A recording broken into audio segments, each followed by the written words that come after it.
আসসালামু আলাইকুম দর্শক, আজকে আমরা উপস্থিত হয়েছি জামালপুর জেলার দেওয়ানগঞ্জের সেই ঐতিহ্যবাহী জিল বাংলা সুগার মিলস লিমিটেড।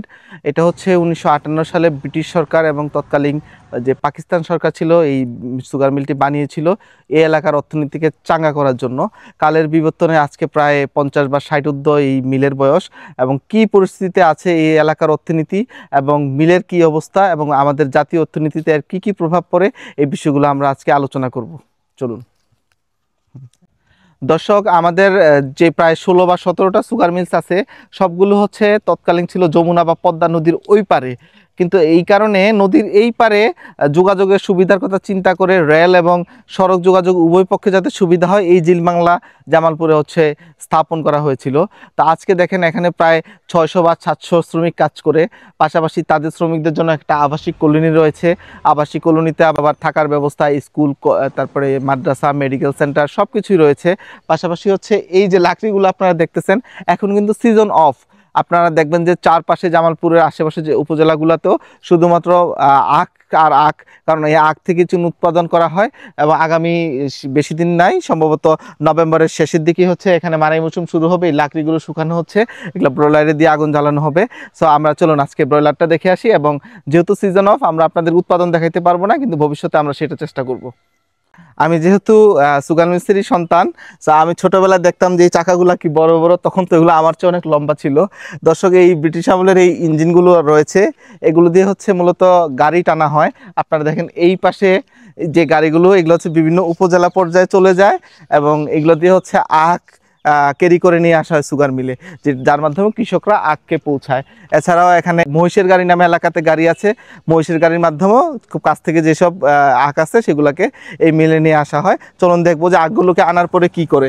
দর্শক, এই জায়গাতে দাঁড়িয়ে আছি, এখানে হচ্ছে দুই পাশে এসে আমাদের এই গাড়িগুলো দাঁড়ায় এবং এখান থেকে শ্রমিকরা হচ্ছে আখের যেই বড় বড় আটিগুলো আছে সেগুলো এখানে থ্রো করে, এবং পাশাপাশি এখানে রেল লাইনের মাধ্যমেও গাড়ি আসে, ওয়াগনের মাধ্যমেও গাড়ি আসে, এবং থ্রোগুলো আখগুলোকে এই মেশিনের মাধ্যমে হচ্ছে যাতে একসাথে না ঢুকে একটা নির্দিষ্ট পরিমাণ আখকে আপনারা এই মেশিনে ঢুকাই দেওয়া হয়। আপনারা এই মেশিনটা লক্ষ্য করেন।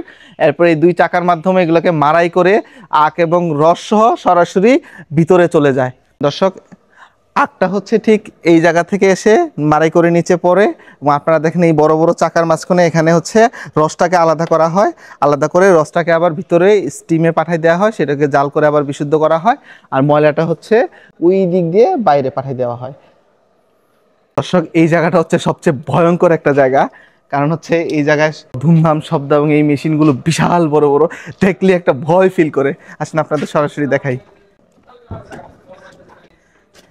এইদিকে চলে আসেন দর্শক, এখান থেকে লক্ষ্য করেন, আপনারা দেখেন এই জায়গাগুলা, যেখানে আমরা একটা ফ্লোরে দাঁড়ায় আছি, কিন্তু লোহার এই অনেক বছর হওয়াতে এগুলো ফাঁকা ফাঁকা হয়ে গেছে। আমার কাছে মনে হয় যথেষ্ট রিস্কি।